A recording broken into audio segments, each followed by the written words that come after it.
You all should be hearing me just about now. I know my neighbors did.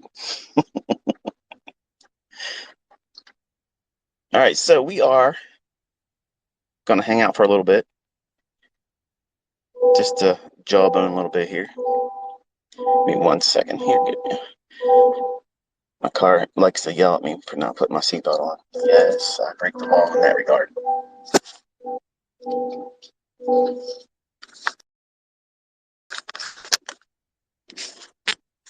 But for this one, I guess I'll have to wear it because it'll chime and chime and chime for a minute before it turns off.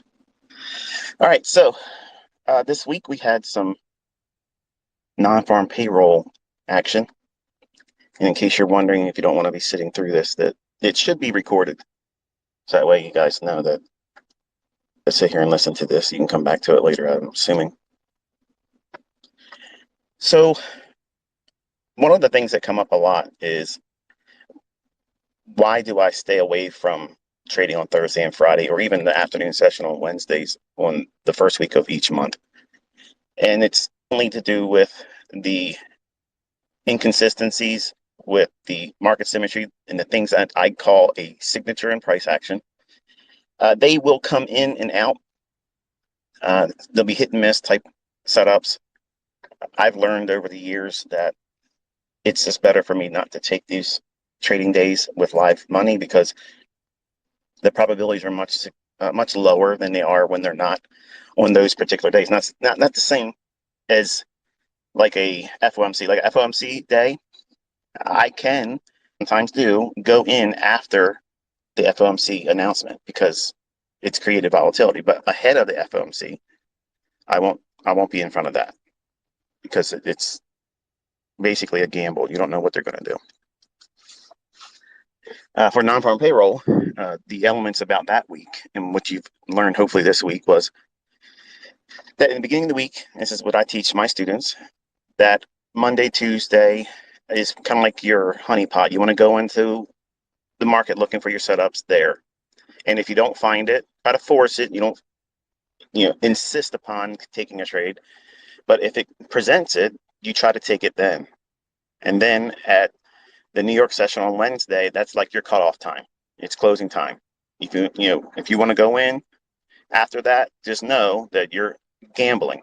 You're not doing what I've taught you and high-fiving me and putting up your trades and tweeting to me saying, thanks ICT, me for that, because I told you not to do it. Okay, so if you made money, that's on you. And if you lost money, guess what? That's on you too. But I see a lot of folks that will post, hey, what do you think about this? What do you think about that? And apparently they're not listening, because here's what I think. On Thursday and Friday, you shouldn't have been trading. That's what I think. And what do you do on those days? Well, basically, you're students, okay? You're learning. And even if you've been trading for a while, if you're listening to me, you are a student, okay? You're learning what it is that I do, whether you're going to use it or not. You're a student. So you don't want to be doing the things that I'm telling you not to do, because if you do that, you're wasting your time under my tutelage. You're not going to benefit from it.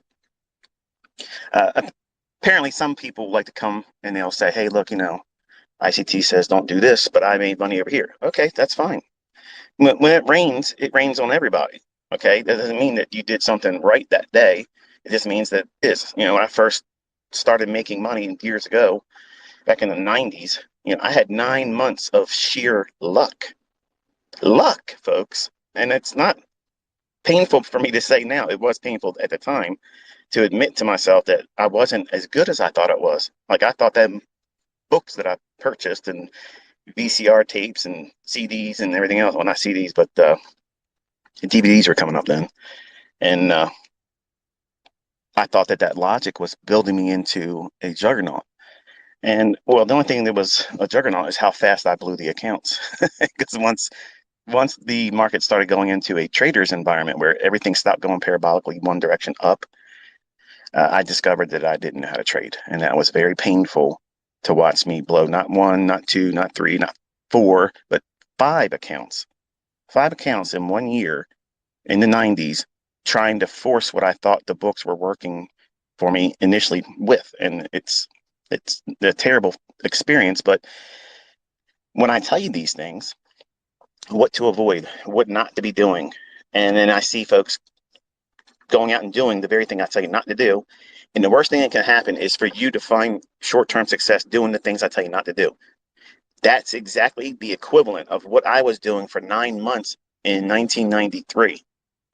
And it was not skill, that was luck.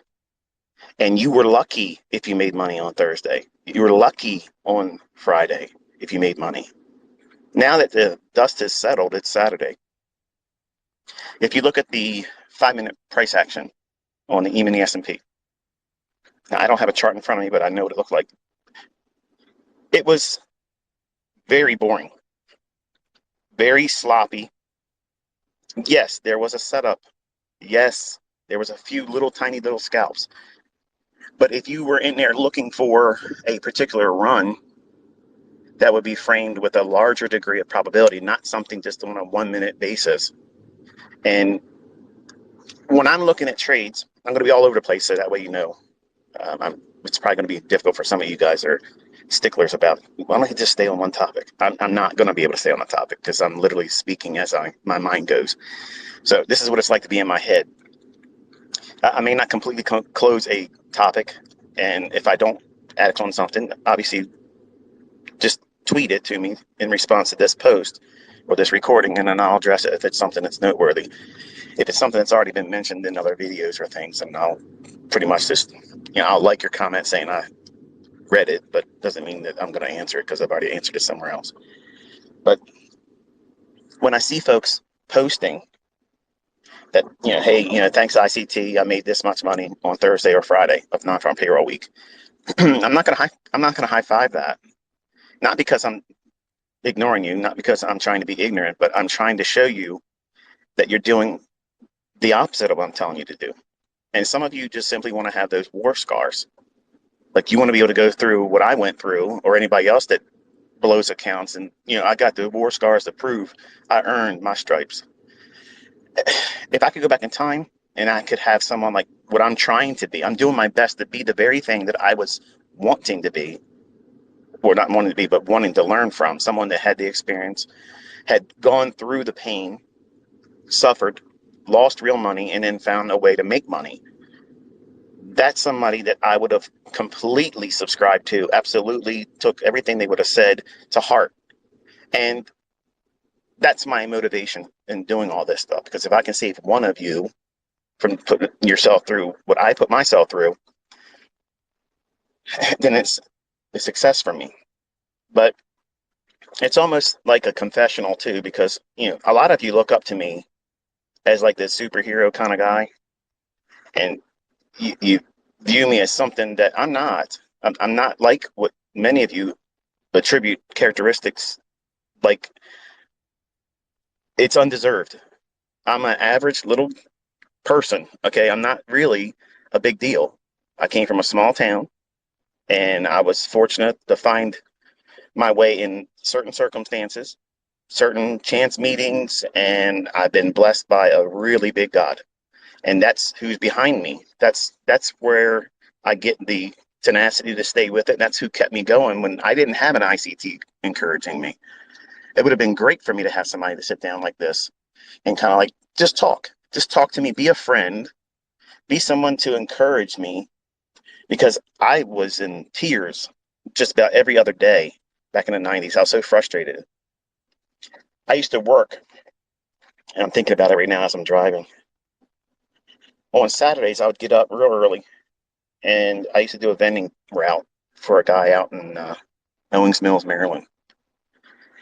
And I didn't make very much money, and you've all heard this story before, but I had to go service a nursing home on, I can't remember the name of the road.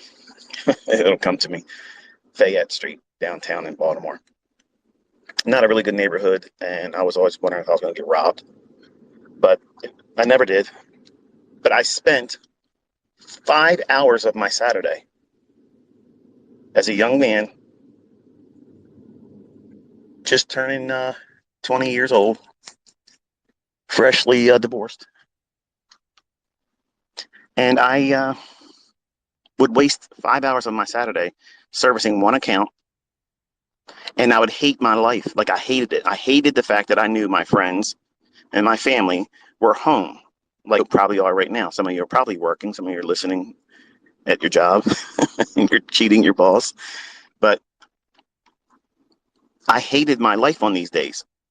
So every Saturday, I go out and I take a drive.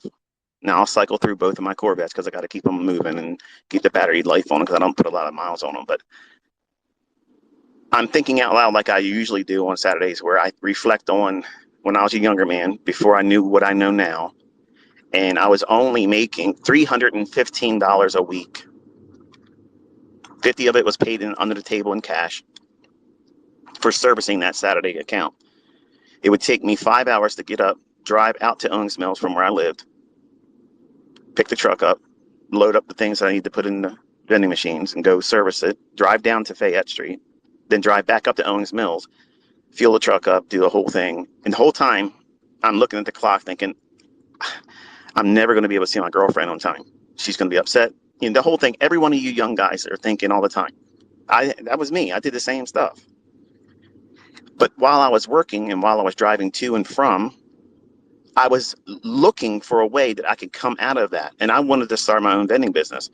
Like, I was going to cutthroat the guy I was working with because he was underpaying me. He took advantage of me because his view was, and this is what happened. I was sitting in the back of the warehouse after one of my route days, and the guy's father, who really owned the business, came in, and real snooty Jewish man. Not that there's anything against Jews or anything like that, but this guy was a hardliner. Just, if you're not Jewish, then you're nobody. And he said, "Where's that young guy? Where'd you find him at?" Because I was always wanting to learn how to fix the machines. Like, I wanted to know everything because my intentions were, I'm going to make my own vending business. I didn't want to be an employee. I knew that when I was younger. But I heard him say, where'd you get him from? And he's like, he applied, and he was the one that kept calling wanting the job. So, and he comes, he never misses a day. Never misses a day. He's like, he looks like he's from Essex, Maryland. He goes, he is. He goes, yeah, you got to watch those guys from Essex. I literally wanted to crawl under a rock at that time. And that day struck a fire under my ass. I was like, you son of a bitch. Let me tell you what money making is all about. I'm going to find a way, and I'm going to come back here, and I'm going to show you sons of bitches what real money is. I crept underneath the dock door so that way they wouldn't hear me. Because I think at the time, Glenn, who was the boss, the manager, the son of the owner, his dad, Marty, he said something that day that literally got under my skin. And I was like, who the hell do you think you are? Now, let me paint a picture for you. This guy, he owned a lot of Section 8 real estate down in Baltimore, made $30,000 a month in Section 8 income, living as a slumlord, okay? His vending business, he had 3 routes. I ran one of them. My route did $147,000.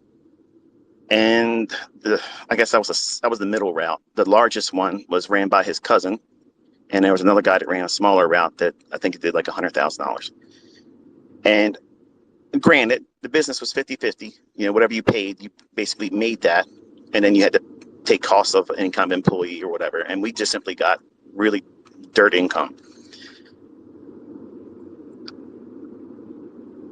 That day, when I went home, I talked to my uncle. And this is why I believe college is a scam. Okay. And I say it all the time. College is an absolute friggin' scam. I went to school after high school, did all the accelerated learning, all the additional things. And I was very high in math, science, and computer programming and operations. I was into all that stuff. When I was in 6th grade, I was making my own programs, making my own video games. Okay. It is what it is. Now, today, all the programming languages that are available, I don't keep up with it because I'm not trying to be a computer programmer. I'm not trying to be an employee, and I could care less. But that day when I came home and that employer of mine offended me without knowing that he offended me, obviously I couldn't quit because I needed the money. But I talked to my uncle, who was a University of Maryland graduate in finance and business management. And I said to him, I said, what would you do if this happened? And I explained what I just told you. And he was like, what did I ask? Like, did you say anything to him? I said, no, I was embarrassed. Like, I mean, I'm from Middle River, which is across the street basically from Essex, which is down the street from Dundalk, Maryland. Okay.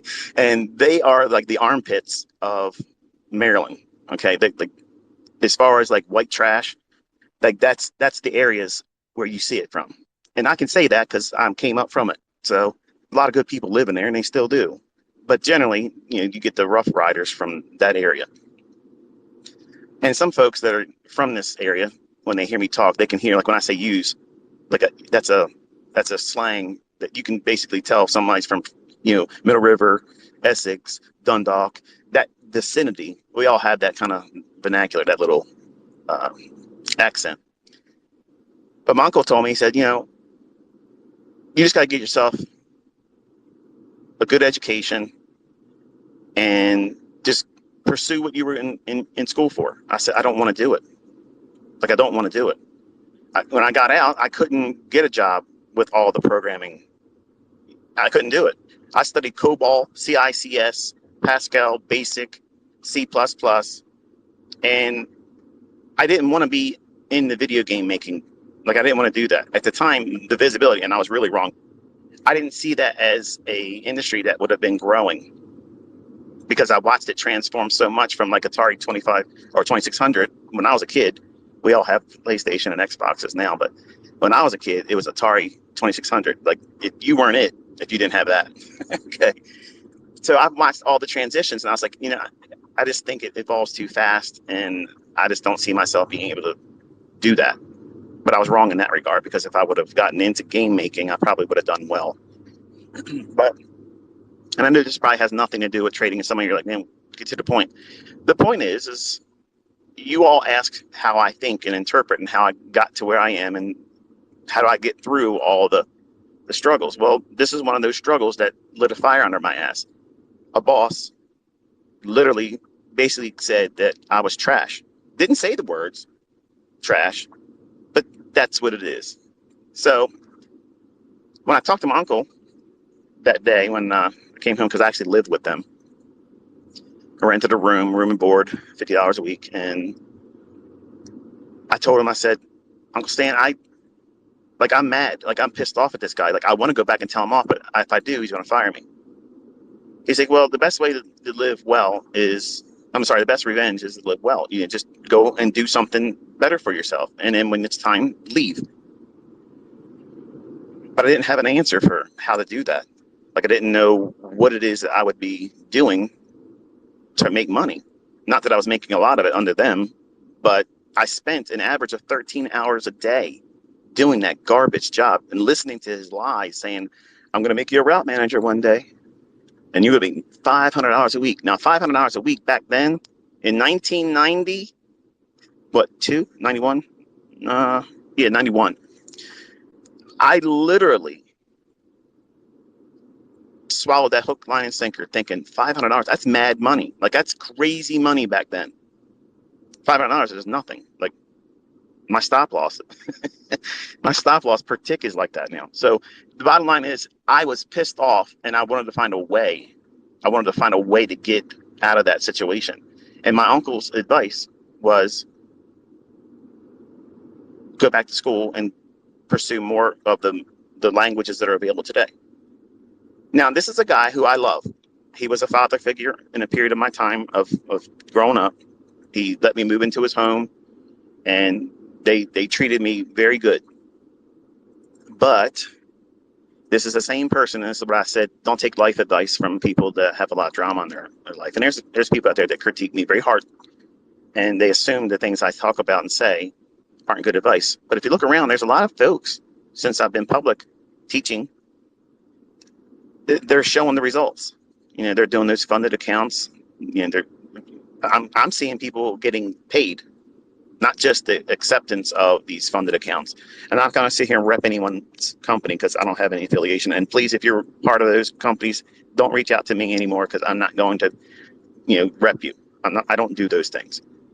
Just like brokers, I don't rep a broker either. I'm not introducing broker. I'm not trying to get you to do anything except for invest in time with yourself and believe in yourself, because I'm telling you right now, going to college is the biggest fucking scam you'll ever do. And I don't care if you make money because you went to college. The world has changed. Look around. Look around. People have no idea what's about to come. They have no idea what's coming. I've been talking to my students, telling them before Trump got elected, I said all of this stuff was coming.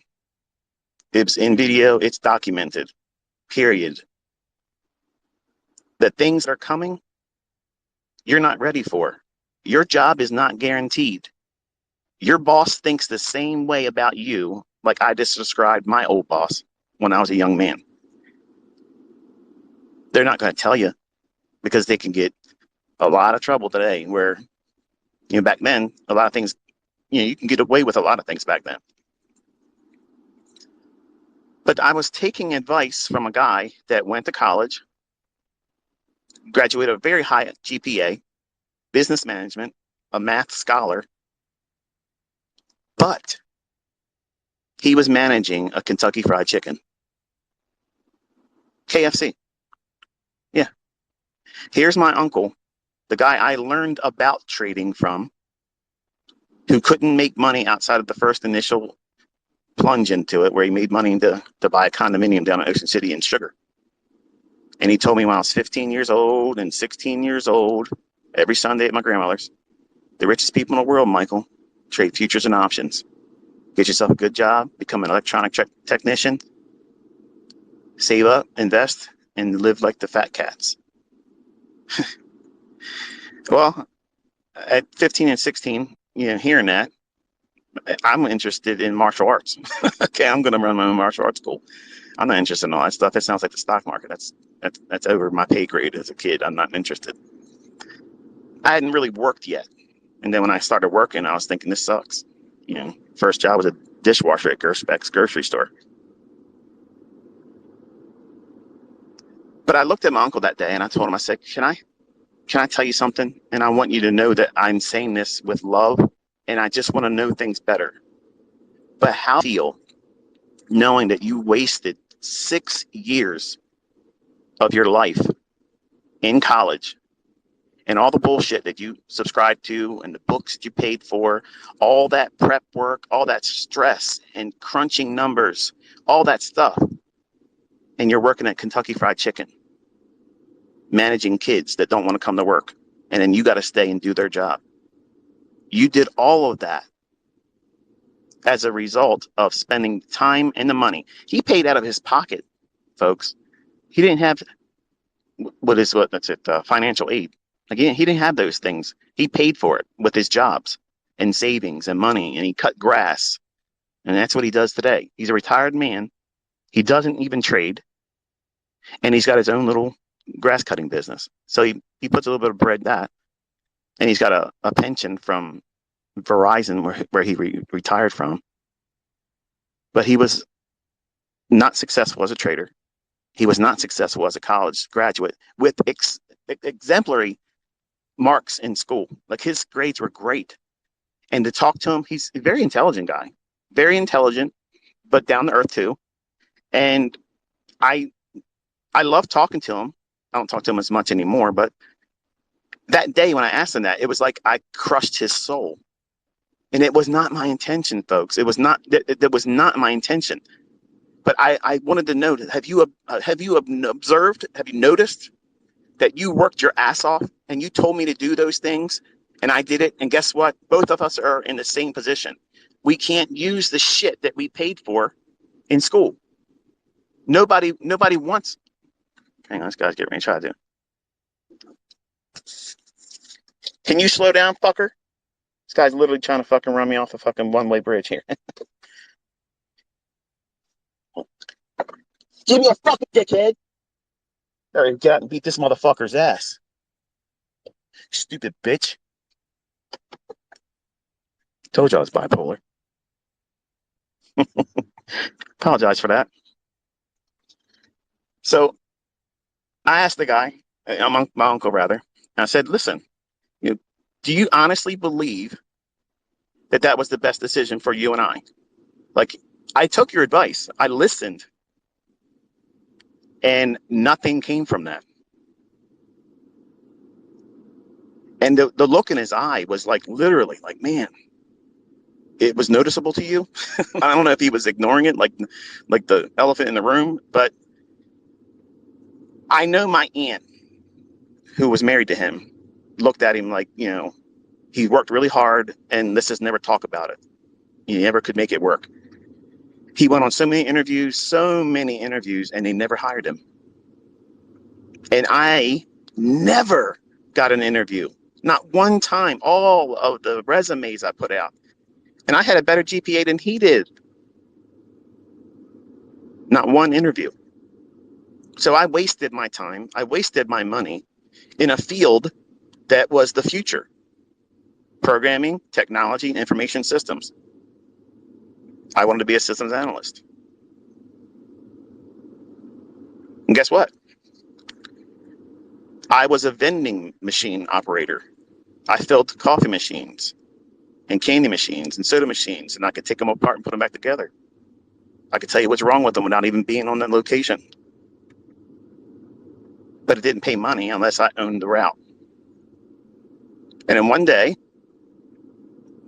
while I was doing the vending route, the conclusion came to me that, you know, even if I have this vending route, if I have a route like this, that means I got to hire somebody. Do I trust somebody to be able to take the cash out of the machine and bring all the money to me?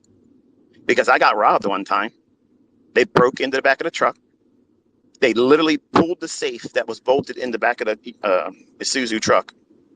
They ripped the whole safe off the back truck that was bolted in, ripped the whole entire thing out. And when I came out of the site to put the remainders and the stale stuff that I take out of machines, and I saw the door ripped off and the safe missing, I was gutted. I'm like, the first thing it came to my mind was, they're going to think I did it. That was exactly what I thought. Why did I think that? Why would I go to that conclusion immediately? Because of that piece of shit that you got to watch those guys from Essex. And I've been honest. I haven't even missed a day. I've never missed a day. I came to work all the time.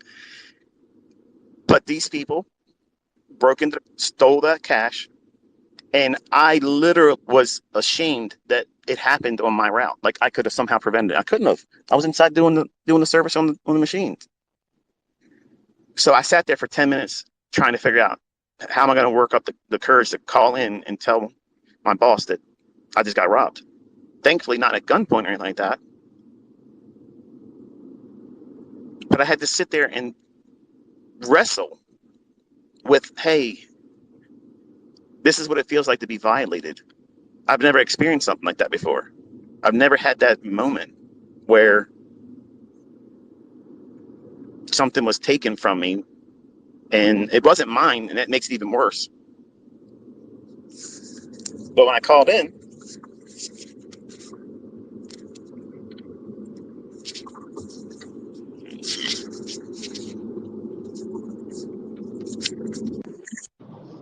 to talk to the owner of the company, I said, I just got robbed. What? Yeah, I just got robbed. And he's like, are you okay? And that made me feel better that he was at least asking that. And I said, I'm fine. I just came out of the site with the site I was at. And I said, they tore the door off the back. So it's a roll-up door. That's going to cost you money. And they ripped the entire safe off the floor. Like, it's gone. Like, it's completely gone.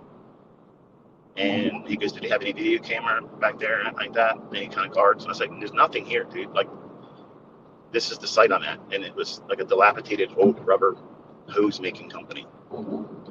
So it was almost a failing company. So there was not a lot of technology back then, and nobody was really worried about guarding a place like that. So apparently somebody followed me around, tracked me, and then figured that was the place they were going to do it. And it was like the third stop away from my last of the day.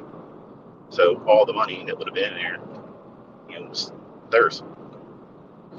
Well, when I got back to the shop, the owner's son, Glenn, who I had an affinity for, even though his dad's a dick, I saw an Entrepreneur magazine, sitting on his desk. And I was looking at it, and I'm thinking to myself, entrepreneur. Remember that day when you said that you were going to be a martial arts instructor and you got all the credentials to do it, but you never did it. Here you are filling vending machines. You just got robbed and you feel like shit. So I picked it up and started thumbing through it.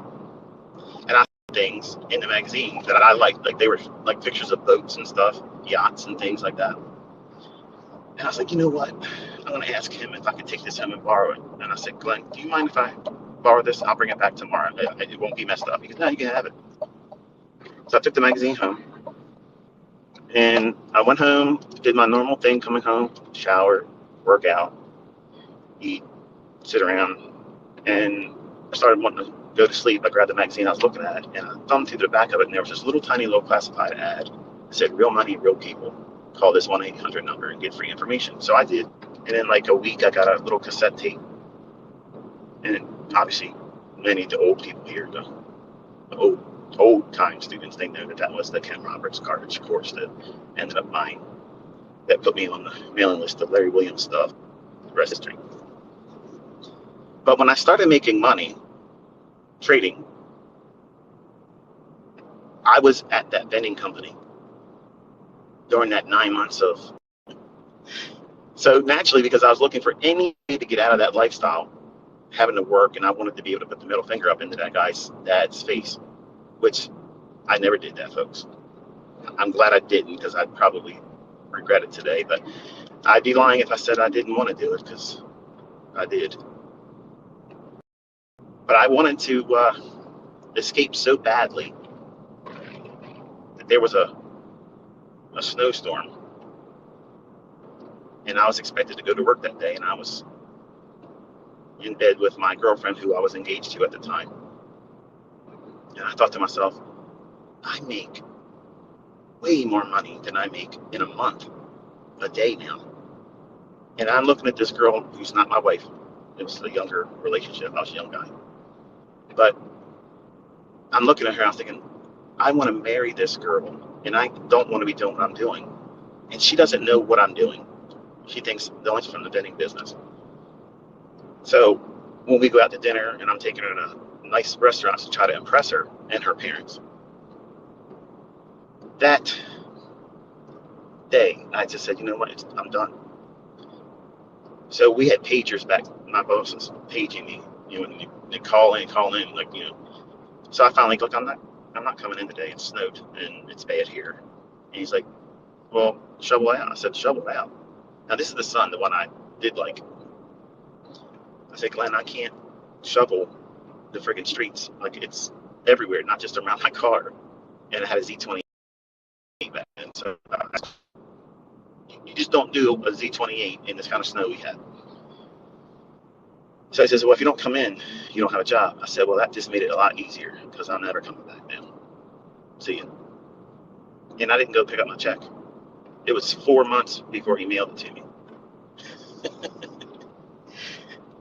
Did it feel good to do it that day? Yes, because I didn't have a guilty conscience about it. That was the reason why I kept staying, because I liked him. I liked him as a person, but that day killed it for me, which is, I guess, God's way of saying it's time to go. So he let him show his colors to me, and I just rolled. And I just did it the way I wanted to, on my terms. They didn't say, we don't need you anymore, trash from Essex. Then their business went under. These folks that had Section 8 housing, they lost all their housing because of reports about being slumlords. So all their wealth and things that made them feel rich and such, they don't have it anymore. But I look at myself every Saturday, and it sounds venomous the way I'm saying it now. It's only because I'm talking to you like you're in the car with me right now. And I'm reliving these painful, emotional moments that were real. These are not made up things, folks. I ate garbage, okay, just like all of you do. I was not exempt from that. You hear me talk, and it sounds like this guy was just pressed out of a mold. He never had any hardships. It was a silver spoon in his mouth, and this is no. I had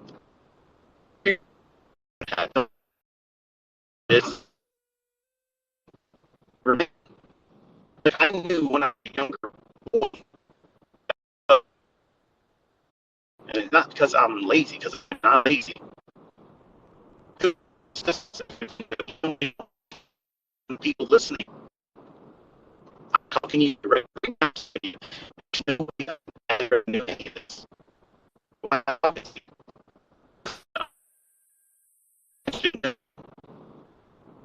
I'm a real person. I'm through these things, just like you're going through your things right now. And you'll think about this conversation when you're older and you have more experience behind you. And then when you've succeeded, you'll say, you know what? I remember that time when ICT was out there driving around, almost beat somebody's ass for almost running off a road. That day, he said some things that really resonated with me. And it made sense at that time later on, not so much meaningful to you right now because they're my experiences. Maybe you don't have the hardships that you live with. And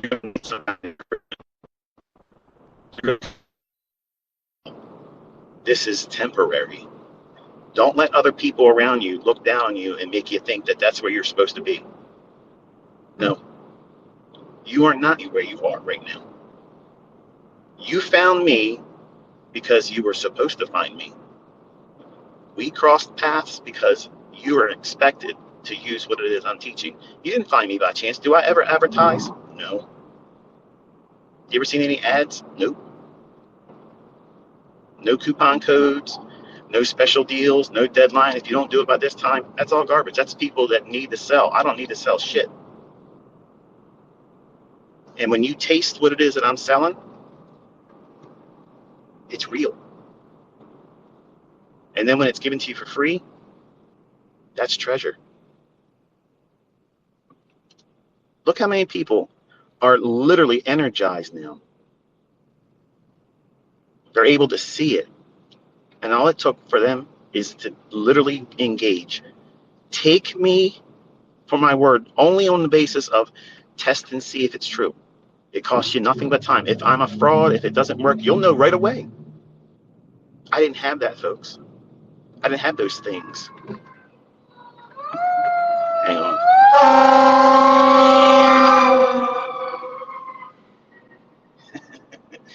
Guy's trying to run him over in the fire engine. See that? When's the last time your mentor took you on a road trip like this? Almost had cops show up. So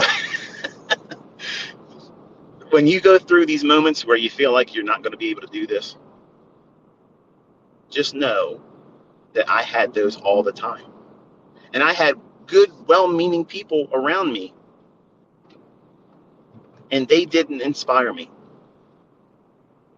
In fact, they were weights around my neck. They kept me from being positive. I had to dig in deep on myself. And it was me basically going to war with that guy's perception of me. You got to watch those guys from Essex, Maryland. Like I'm some freaking meth head selling crack on a corner somewhere. I was a model employee.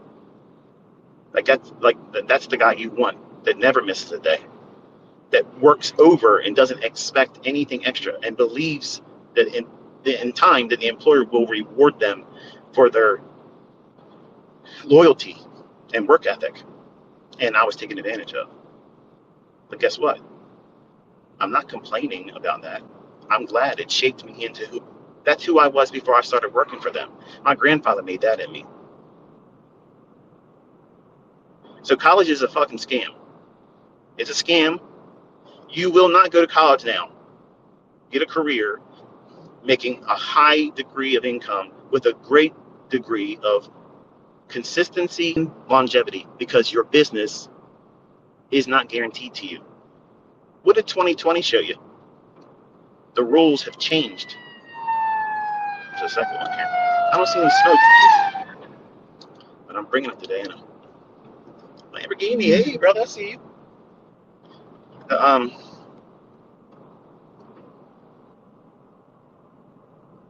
the world's changed, folks. And when I started talking in 2016, about what was coming, I got laughed at, Chicken Little. But I said, everybody on Twitter, I said, everybody needs to get ready because they're going to do something that's worse than 9/11, and it's coming. I said that in July of 2019 again. And in October, I said it also.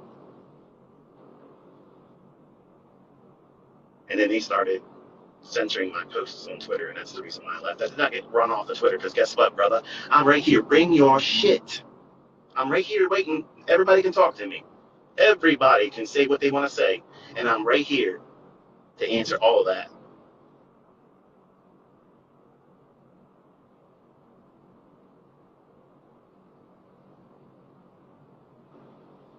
So on Saturdays, I take a drive, and I get to reflect on the choices I made, just like I tell you to on those community posts. You got to look back and think, where have you been? What are you doing right now? Where are you heading? Are you still on task? Have you lost your bearings? Are you lost? Do you even know what you're doing? Did you even do anything last week that contributed to growing?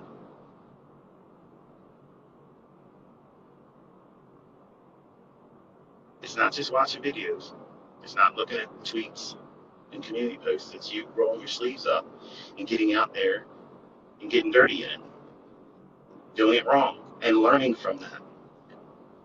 That's the part that I thought was the prevention for me, though. Like, I looked at it like, I'm never going to get this. I'm never going to get this. And my aunt would come in, knock on the door, and hear me weeping in there. Like, are you okay? Yeah, I'm just frustrated. What's wrong? You won't understand. And she wouldn't have. Even my uncle wouldn't have understood. Because I was trading live money, doing trades that I could not really realistically afford. And when they went bad, they were bad. But when they were good, I contained that. And I kept telling myself, this is how you keep going. When they look at you and they look down at you and they think that you're a friggin' bum, that you're never going to amount to anything because you live below your means, guess what? They don't know the real you.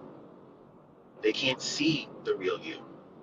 The real you is that person that knows that you don't have it yet right now. You know it right now. You don't have your power to do it yet, but you know you're getting there. And you're not going to take no for an answer. You're not going to be right. No one's going to convince you that you can't do it. No one's going to sell you an idea that's going to distract you and prolong the process. You know that you know that you know. Once you get that mindset, that's what's needed. You need to be doing that. Once you arrive at that point, it's just a matter of time, folks. It's just a matter of time, and how much time is it going to be? I don't know. Because everybody's different. But I can tell you, I had a plan that I did not want to be working when I was 40 years old. So I was willing to give up at that time half of my life to get to where I wanted to be at. And where I wanted to be at was financially independent. And I started with trying to earn and save $1,000 a month. And folks, that shit got real easy. Real easy. And then when you start getting these mile markers, you don't need cheerleaders around you. You don't need anybody to tell you, that boy, that girl, you're going to do it. Keep doing what you're doing. Because your bank account tells you that. Your bank account tells you, you're doing shit right, man. Who cares who believes you? Who's going to convince you when you got millions of dollars in the bank? Who do you need to tell you that you finally arrived? You need somebody to talk to you? You need Tony Robbins to talk to you about how you're doing a good job? You got 7 digits floating around in multiple banks. You need Tony Robbins to tell you you're doing a good job. No. You don't need that. All you need to do is show up, put the work in, and do it consistently. If you do that, look around, folks. These people that are just now discovering themselves in what I'm teaching, nobody's going to convince them otherwise now. They tasted it already. They've already tasted it. They know what it feels like now. No one's convincing them otherwise. They're never going to be told what they're doing is the wrong way now. All I've ever invited everyone to do. If you do that, I promise you, I guarantee you, you will never, ever, ever, ever put this down again. Because once it bites you, you're infected. You just accept it now. It's a way of life. These markets are in your blood. And guess what? Some days, it ain't right. I had a friend when I was growing up said, it ain't, how do you say it? It ain't right if it ain't rough, or that's not how you say it. It's not rough, it's not right if it's not rough, or rough if it's not right, something to that effect. And it's kind of like trading. If it's easy, you probably are doing something that isn't going to be sustainable, like it was for me in 1993. That was luck. It ain't rough if it ain't right. That was the expression he used to always tell me. And as a young guy, I would complain to him. I'd be like, where do you see us growing up and being later in life? He goes, I don't know. I'm just living right now. And as cool as it sounded back then, that scared the hell out of me, because I needed to know. I needed to know where I was going to be at. Like, I don't want to be homeless. I want to make sure I can survive. And I'm thankful that I don't have that worry anymore. And I want all of you to have that feeling, that sense of accomplishment. But I know there's a lot of folks in here that don't want to hear this part, but it's the truth. If you don't live right, if you don't do the right things to other people, because listen, and Denny, you hear me. I appreciate you coming out and saying that the things that you've been making ad revenue on, and yes, you do make ad revenue. Those things that you say about me, you came out and researched, they're not true. I appreciate that. But because you profess in whom you believe, that's the reason why I haven't touched you. That's why I won't come back and say anything to you. Touch not my anointed. I don't do that to a brother in Christ. And I understand what you're doing. You want attention and traffic. I get it. But the things you said, everyone knows, and you know too, aren't true. But I have been a blessed man. My entire life, I've had so many blessings, not just in the markets, not in trading, not just in relationships, but my source, my real secret is my relationship with Christ. That's it. And I've always said this before, I'm not a poster child for Christianity. I'm not the model Christian. As you can see, when I get chemically imbalanced, I lose control of my tongue sometimes. I'm like Peter many times. I got foot and mouth disease. I open my mouth, put my foot right in it. And when I talk to all of you, I'm talking to you like you are my best friend, or my son, or my daughter. And I think you can hear it when I'm talking to you, because I mean what I say. And I lived these experiences. I've done these things. And I'm not asking anything for it. I've proven that. I've did millions and millions of dollars a year for 6 years, and I chose to stop. I guarantee you, if I went on Twitter right now and said, okay, I'm opening up shop right now, and in Jesus' name, I swear to God, I'm never doing this again.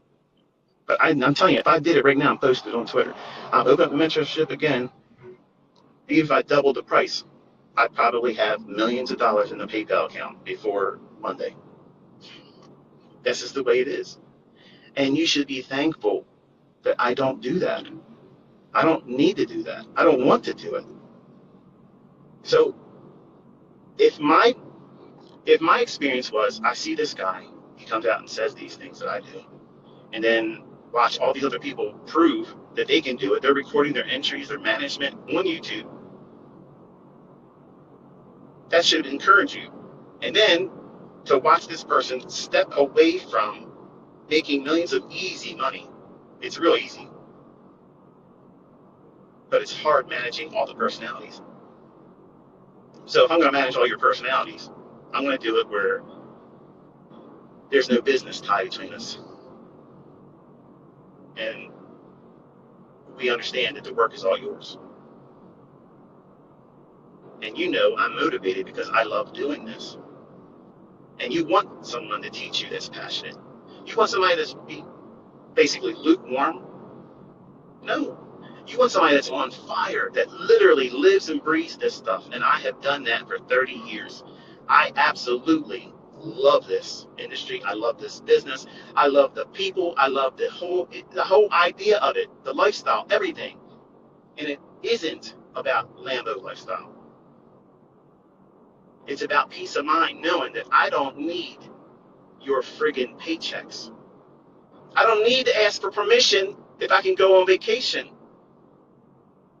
I'm going to tell you how much money I'm making this week. You aren't setting a limit on how much money I'm going to make.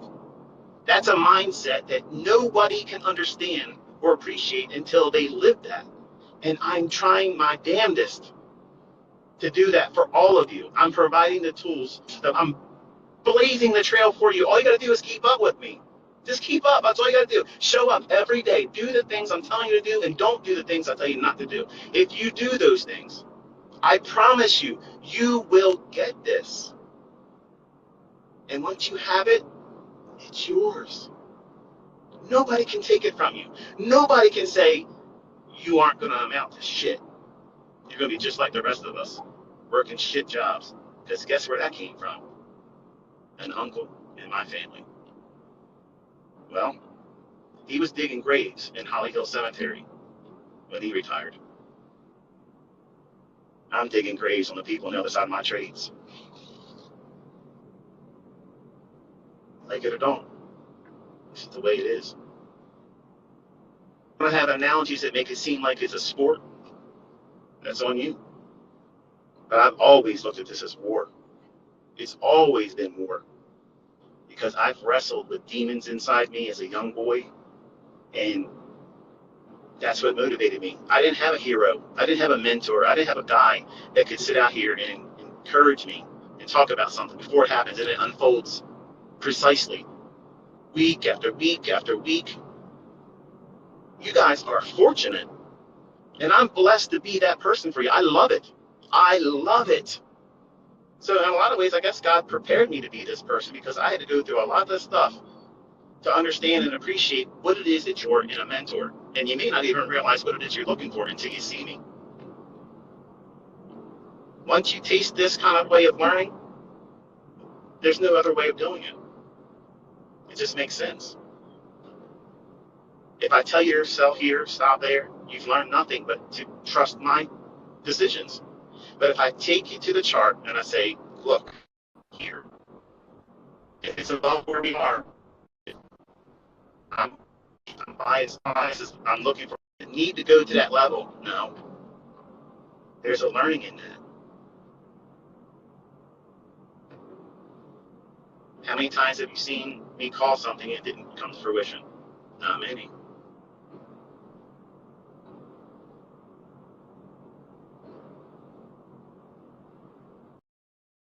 Well, my son, obviously, some of the guys out there, they're afraid that their all account challenge is going to get trumped by my son, who was a neophyte. I think I've already done that so far. The broker that my son uses reached out to him and said, two things you need: circle trader Michael J. Huddleston, your father, and is he posting your statements? And how does he have access to your statements? And we're probably going to close your account if you do have a response. And respond to each one independently. So, what difference does it make if I'm his father? And who the fuck business is it if he wants to put his own trade statements in my email box or put them online if he wants to? I've never seen a broker ever say something like that. Like, why wouldn't they want someone that shows accountability? Makes you wonder, doesn't it? Now, He hasn't reported any trouble whatsoever with them clearing his trades. So I was kind of shocked when he pushed it and I texted me showing him, hey, Dad, this is what they emailed me. What do I do? He replied to him, tell him the truth. You're going to lie to him. What are you going to lie for? I think I think they're afraid that it's me behind his trades, and that would be against the law, and no, that's not going on. And how else would someone that entered and opened the account up, admitting that they don't have any experience, all of a sudden runs up from the lows he had that month? If I was broke, I'd be wondering too. But he's pushing the buttons. And if they choose to close his account, that's fine. There's plenty of other brokers out there. But as far as what he's trading, I sit with him. I explain to him how certain moves form, kind of like what I've done with you, and all the basic stuff. And no, he's not trading Enigma. He wouldn't even understand Enigma unless he gets in the marketplace. He has to taste it, see it, live and breathe it, take money from the market and have money taken from him. You have to have those experiences. And I put him in those situations with conversations saying, what do you think would happen if you went in right here? And he's excited to get in a trade. Like, he's not in a rush to get in. If anything, he's reluctant. So I know what he's afraid of. He's afraid of getting it wrong. In my eyes, he doesn't want to fail. And I can't stress this enough, Caleb. You have made me so proud. The fact that you're doing it, I love that. I know he's going to succeed because I'm going to fucking guarantee it.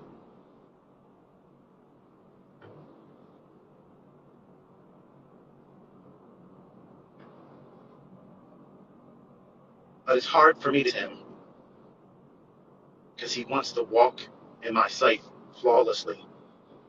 And I don't expect that of any of my kids. And when you have kids, or if you have them, you know what it means to feel that. They can't do anything wrong because they're your kids. They make bad decisions, but they're still your kids. But with this, I have waited so long for this. And I'm pouring my everything to him. And I don't want him to be fearful of losing. Fearful of losing. Losing, that is a tax on success. You're going to have losers, man. It's just the way it is. I lose, I get it wrong, it doesn't matter. I still beat their ass. That's the way you have to look at it. Every sports team, every sport, they don't win every down, every inning, every whatever the hell it is. I'm not even a sports fan. I'm trying to draw out other analogies because some of you don't like to hear the war story stuff. But every day isn't going to be a winning day. And I want him to understand that if he does this and he has a losing day, I'm not looking down on him on that. I want to see, does it affect you on the other side of that loss? That's what I'm interested in as his father and as his instructor in terms of trading. I want to see, how does it affect him mentally? Because I'm going to tell you right now, when I was younger, when I lost, I was pissed off. I hated everybody. I could have easily snapped the neck of somebody that would have came up to me as soon as I dusted $3,500 on a trade that I knew damn well 20 minutes before I should have got out of that thing. But now, the next person that speaks to me, it's his fault. You did this to me, you know what I mean? You know what I'm talking about. So many wives and girlfriends and boyfriends have suffered so many times. Did that time cause that pain? And you want to find some way to put an outlet on it that takes it away from you. But that's what trading is. You eat it and you swallow it. It's good medicine because it makes you the trader. That bad stuff that happens to you, that's what every wildly profitable trader has done a lot of. They ate that. They took those shots. And they kept going. That's why many of you are absolutely you're going to find that this is the most impossible thing for you to do. And it's impossible for everybody in the beginning. until you get that mindset I mentioned earlier, where you know what? Nothing's going to deter me from doing this. I know it's going to feel like I want to quit sometimes. It's going to feel like this is a bunch of shit. I can't do it. I can't learn this. I'm frustrated. It didn't do what I want. I don't even know what the hell the bias is. Everybody's asking all the time, bias, bias, bias. I am literally teaching you bias, folks. I'm taking you into the chart, telling you, here it is. This is what I'm pointing to. If it's above the market, is that a bearish bias? No. If I'm pointing below the market price, and I'm saying, look at this level here, note that. Is that bullish? No. I'm teaching you by doing it with you. I'm showing you. I'm teaching you how to avoid when you're going to blow your account. I know that intimately. I did a lot of that in the 90s. I got no problem telling you. I got medals. I got purple hearts, okay, for blowing out accounts in the 1990s. I did it in stunning fashion. It was style. I did it while in a truck, working 13 hours a day, driving with my left foot laying on the steering wheel, going over the T-bridge. High winds. That's like trading full margin, no stop. And that's how I was trading market, crude oil market, gold futures. I was doing all that stuff and losing my ass the whole time doing it. Well, blew that account. It's going to take me 6 weeks to save up another amount to get it. But guess what? Nobody could have told me ever that was a dumb decision. Because I knew in my heart, I have tasted what it feels like to win. And those wins were more than my monthly income gross. Let that bug bite you, and it'll never leave you alone. It'll never, ever leave you alone. So you might as well just roll your sleeves up, accept the fact that it's going to take some work, it's going to take some effort on your part, put in the time and the work, defer all your weekend warrior stuff that you want to hang out with your buddies and go out with your girlfriends and go buy what's on sale. Stop all that. Invest your time and your money in yourself. Because I'm telling you right now, there isn't anybody, I don't know anybody that went to college that makes as much money as I have. I don't know anybody like that. College didn't do that for them. Now, business owners, yeah, that's the way you do it. But employees, my opinion is, even an average, consistently profitable trader will slap the money bags out of the best of any employee of any company. Because you're not limited. That company says how much you're going to make. You're an employee. You're subservient. I'm not subservient to anybody. Well, the Lord. But outside of him, I ain't got to listen to nobody. Nobody tells me what my schedule is. No one tells me what I can and can't. Nobody puts a limit on how much I can earn. And folks, listen, I got out of the teaching business, but I could roll right into a signal service right now. I'm not going to, just so you know. But if you learn how to do this, you don't need to have money to do it. You don't need, learn the skill set and then prove to everyone online that you can do it consistently. I guarantee you, they will throw money at you. They will throw it at you if they could just watch what you're doing beforehand. I teach this with my students all the time. I have a lot of folks that are literally barely scraping by. There's no way they're going to open up a $100,000 trading account. They're not.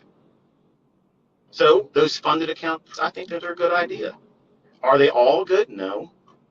Do I have a reputation of doing business with them? No, I've never done anything. We'll never tell you this company or that company over another. But the skill set, once you know it, folks, listen, man. This is not pipe dream. This is really real. You can sit in front of a chart, determine where it's going to go, where it's not going to go, and it delivers consistently. That's a skill set very, very few people can do on this planet. Even the folks that are outside what I teach and they're consistently profitable, you have a system. You know that you are part of a society that is so minuscule. We're like the League of Extraordinary Gentlemen and gentle ladies. Please don't get on me about the gender stuff. It is what it is with me. But you're an exceptional breed of person If you can sit down and interpret these charts and read the tea leaves, and you earn those strikes, whether you're doing what I do or another way of doing it. I ain't gonna knock anybody that's consistently making money. Who can do that? Nobody should. Nobody has anything to say anything about anybody that's making money. Because if you're making bread doing this stuff, you arrived. Nobody's gonna tell you different.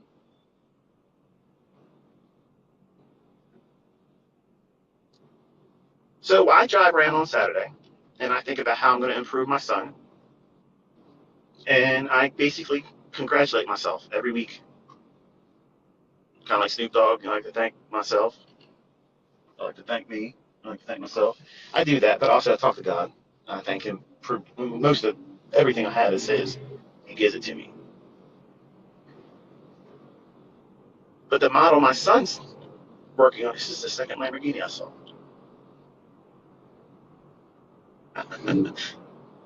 Yeah.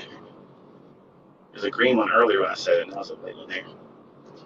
I'm up here by Rushtown Road. I took the same drive up to the Krispy Kreme that the private investigators that never got paid follow me around. I got to twist the knife when I can, folks.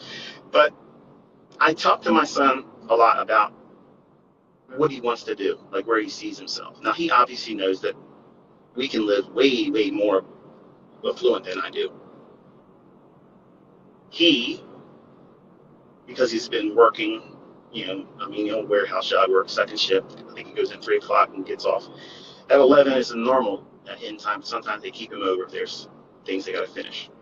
And he does all the heavy lifting part. He stacks up stuff, puts it on pallets, and he's not doing an easy job for a lot of money. It's for him because he's not muscular. He's not built like a shit brick house. He's literally, a young thin guy. So he's working hard. Back hurts him all the time now. And I knew if I left him in it long enough, he would come to me with that desire and outwardly, some of you out here may be judgmental about that. But tell you this: when I was raised by my grandfather, because my father is absolutely a contract murderer. His name is Michael Joe Howington. He is serving 2 consecutive life sentences plus 20 years, and he picked up more time when he broke out of Maryland Penitentiary in 1983. Okay, so there you go. My grandfather raised me, and he raised me as a hard-line Navy man. Laziness was not accepted. You have because you earned it. If you didn't earn it, you don't have it. And when I was younger, I was going to just give money to my kids, and I talked about how I was going to do it openly. And a lot of folks really, hey, look, you think this is a good idea? And at first I was pissed off, like, hell, you tell me how to raise my kids. But one guy sat and wrote an email to me one day. He says to me, like, Michael, I love what you do. I think you're a genuinely nice guy, but I don't think it's a good idea for you to give your kids money. You should make them earn it. And he went through a list of reasons why, blah, blah, blah. And he actually talked about how he was given money by his father, and he went all the wrong directions. And in fact, that's what got my father where he was. My biological father, Michael Joe Howington, who is, again, in Jessup, Maryland House of Corrections.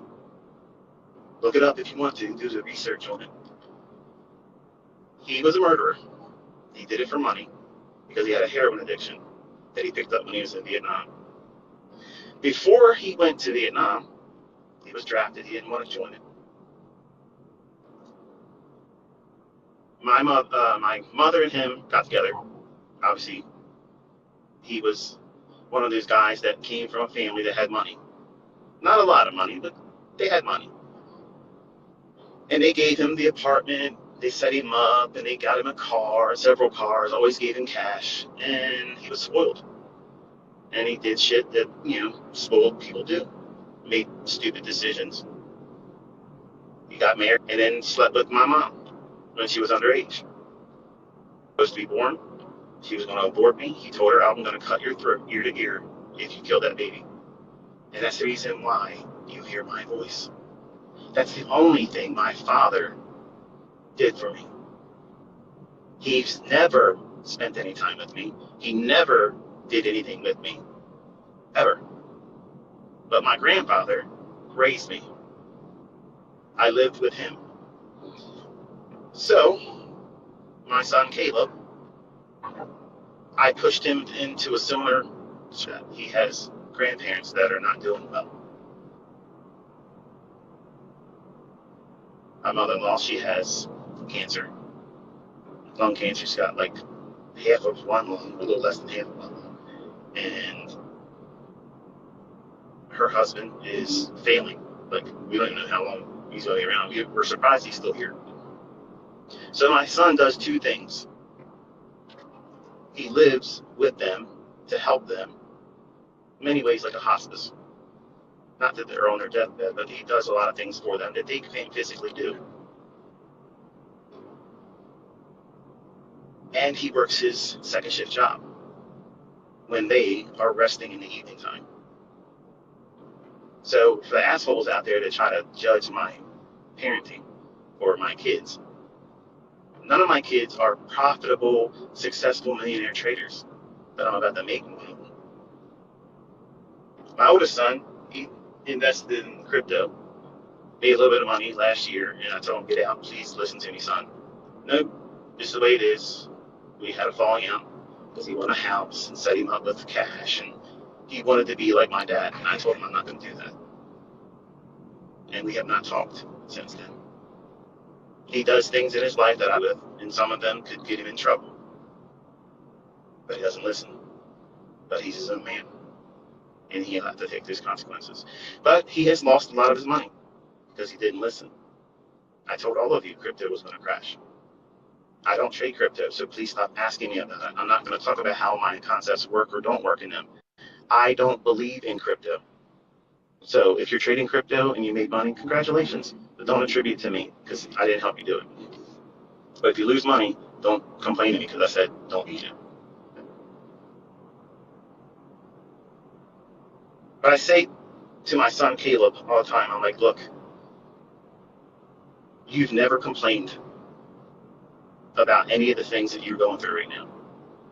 And that's exactly how I was. I didn't complain that I had to stay within an earshot, that I had to be right around the corner to take my grandmother to the bathroom because she couldn't walk. I didn't complain about that. I just thought that's what I had to do. What was I going to compare it to? I didn't have anything else to compare it to. Just like Caleb. So now he has the right mindset. Out of all my children, he has the right mindset. He has worked menial jobs and made nothing, hates his friggin' career, okay, because it's not even a career. It barely gives him any money. His back hurts every single day, and he wants to finally do his own thing. That's the fertile mind that I need. He knows what it tastes like to be living like that. He never one time complained, Dad, can you just do this for me? He's never asked me for anything. He's never done that. My other kids always ask. That's normal, I guess. But Caleb wants to just be able to earn enough money to not worry about money. He's not even trying to be rich. And that's how you get rich. Hear that, folks? You get rich when you don't try to get rich.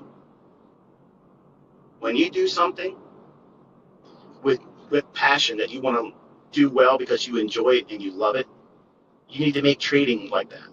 And that starts by doing analysis and loving the analysis, back testing, reading price charts, and just pouring over top of it and not finding anything else that would be more interesting except for your relationships. Because they're important. You got to balance that.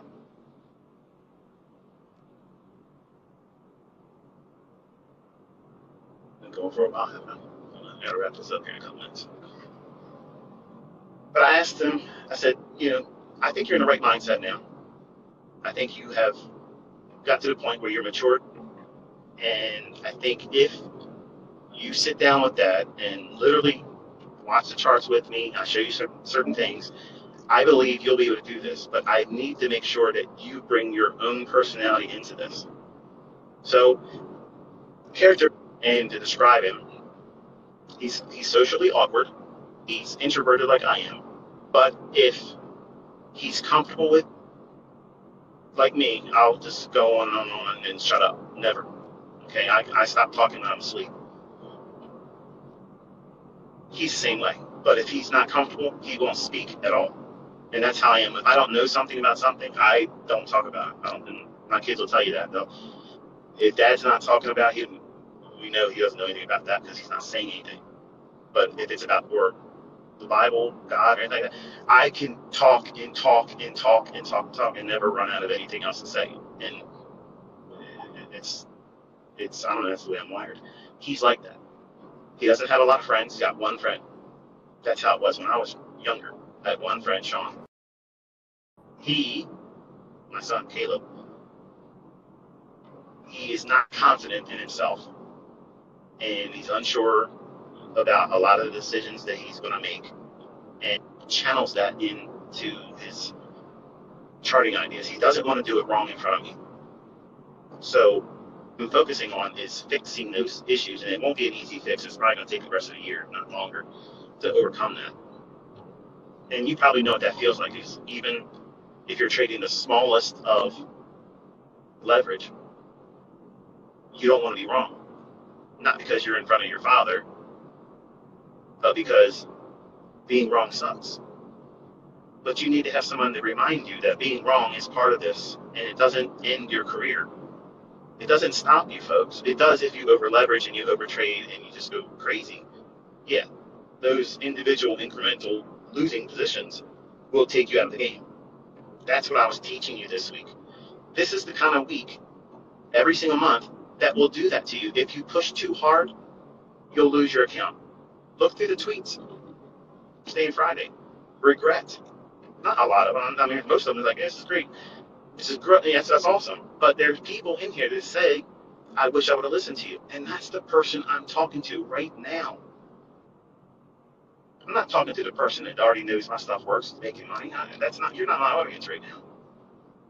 I'm talking to the folks that are on the fence or about ready to throw in the towel and say, I can't do this. No, you can. And you're not going to quit. It is bitching. Bitching's part of it. I bitched and quit so many times in the 90s. I quit every 3 months. I quit. I quit every single time until I had enough money to open up another account. That's exactly what I was doing. I was quitting until I had enough margin to open up another account. So no, nope. That's addicted. And you have to be an addict in this to stick with it, because cheerleaders don't exist in this. It doesn't work like that. You have to cheerlead yourself. You got to be the person that says, you know what, I'm worth doing this for. And it doesn't seem conventional. It doesn't make any sense that you would expect to sit in front of these charts and look at these lines wiggling and waggling and expect them to be translating into income going into your bank account. But guess what, folks? That's exactly, when you do it right, that's exactly what happens. But if you do it wrong, and you will do it wrong, I do it wrong, you're going to do it wrong, or sometimes the market's just going to suddenly do something that you didn't expect. And guess what? That usually happens when it's not from hero week for me. So that's the reason why I don't trade it. Period. It's simple. I don't know why it's hard for some of you to get that logic. I don't have an edge in those days. You might. Congratulations. Kudos to you. I'm not knocking you if you can. I'm not here trying to size up anybody because you made money on Thursday and Friday. I don't care about that.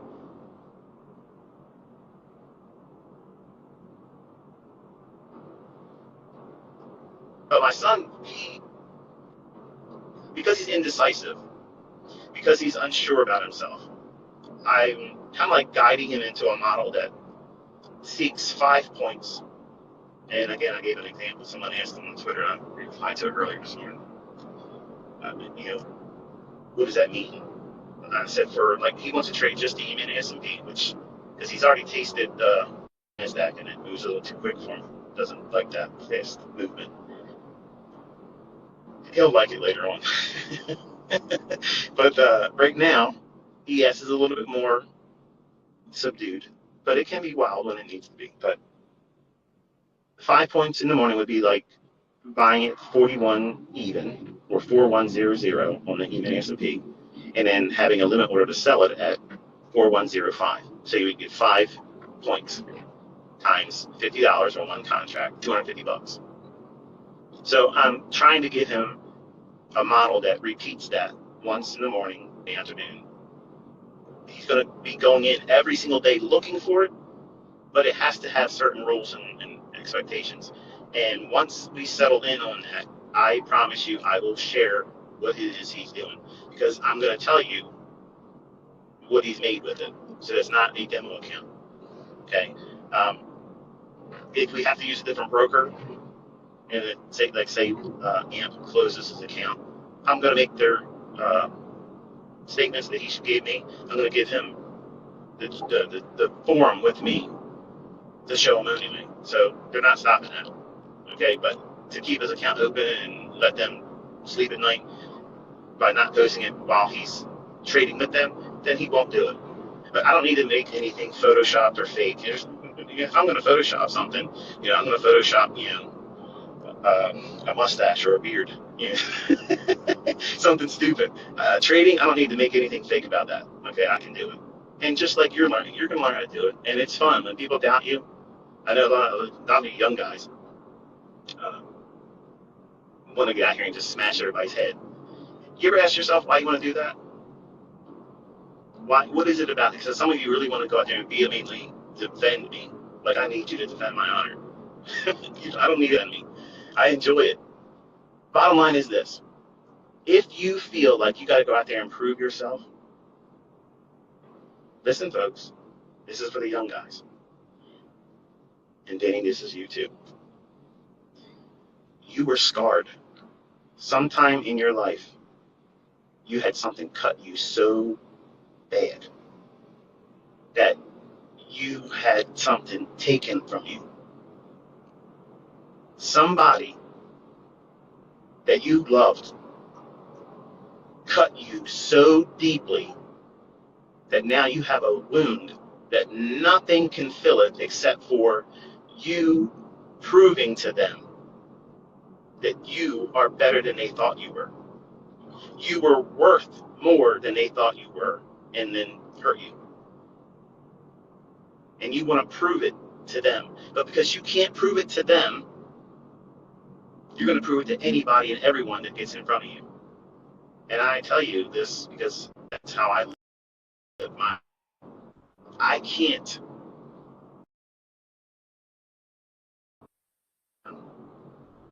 wait to see him again and embrace him and tell him, I missed you.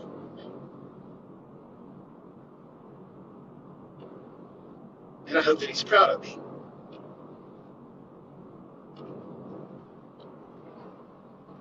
I hear his words every day in my head. And it was hard growing up under him because he was strict. But it shaped me into who I am. And because I can't satisfy that urge to prove to him that he did good on me, when I was younger, I flexed on everybody. Everybody for it. And I'm about to turn 50 in a couple weeks. And it's weird when you start looking at that age. And some of you young guys don't think it's going to happen to you anytime soon, but it's quick. It gets here real quick. You start looking at things differently, and things don't matter like they feel like they matter for you right now. I can get out here and do all kinds of things, folks. But when you're done doing it, payout isn't nowhere near as much as you expected it to be. And the bottom line is this: nobody cares. Nobody cares. So really, you're just doing it for yourself on reasons that aren't really worth it. So if you're in trading to prove your self-worth to somebody else, you're doing it wrong. You're going to do it wrong because of that. You're going to try to push too hard when you shouldn't. You're not going to follow the rules because you have a vendetta. You have something to prove. When it's a process that you have to follow, not I'm going to prove something to somebody else. No, because if you follow the process correctly, they'll trust me. If they're paying any attention to you, they'll notice it. To remind them of it. That's wisdom that comes when you start getting older. I didn't have that as a 20-year-old. I don't care what people think of me anymore because I lived my life. I lived my life. I lived my life. I've done things that no employer could have gifted me with bonuses and salaries that would ever take me to a point where I can afford things I have now. And I have a skill set that no college would ever teach you. And guess what? The institution of ICT, this college, it's free, baby. There's no financial aid needed. It's show up and put the work in. We don't give diplomas around here. Your diploma is your account growing. That's your GPA. You want your GPA to be high. You work at that. Nobody gives that to you. You earn it here. And when you earn it, nobody can take it from you. Nobody can minimize it. Nobody can make fun of it. Nobody can talk down to you at all.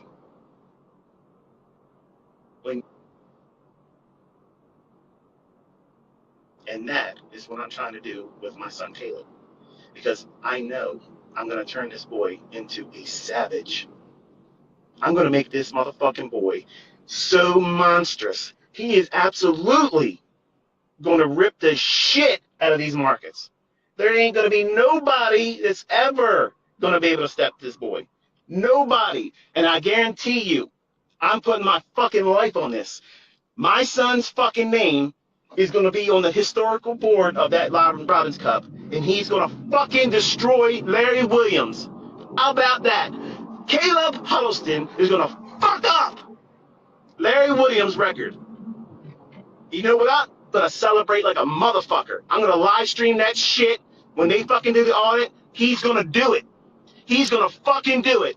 And I'm going to shove that straight up your fucking asses, you motherfucking trolls. And I'm going to lug in bit of it. I'm going to be the proudest papa you've ever fucking seen. I'm going to be prancing around like a fucking peacock. And ain't a fucking thing you can do about it. You ain't going to stop it. If you think you can fucking beat him, you fucking join it. You join it. I guarantee you, you will never even come fucking close.